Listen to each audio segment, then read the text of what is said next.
सांस्कृतिक भवन गडचिरोली इथे क्रांतीसूर्य भगवान बिरसा मुंडा यांच्या जयंतीनिमित्त जनजातीय गौरव वर्षाच्या पार्श्वभूमीवर भगवान बिरसा कला संगम या राज्यस्तरीय स्पर्धेचे आयोजन करण्यात आले। या कार्यक्रमाला आदिवासी विकास मंत्री माननीय श्री डॉक्टर अशोकजी उईके आणि आमदार डॉक्टर मिलिंद नरोटे यांची प्रमुख उपस्थिती लाभली।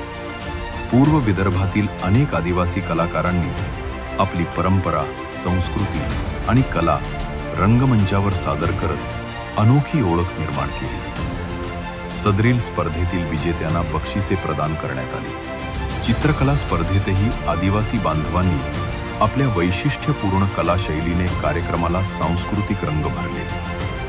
कार्यक्रमात कलाकार आणि आदिवासी बांधवांची मोठ्या संख्येने उपस्थिती पाहायला मिळाली।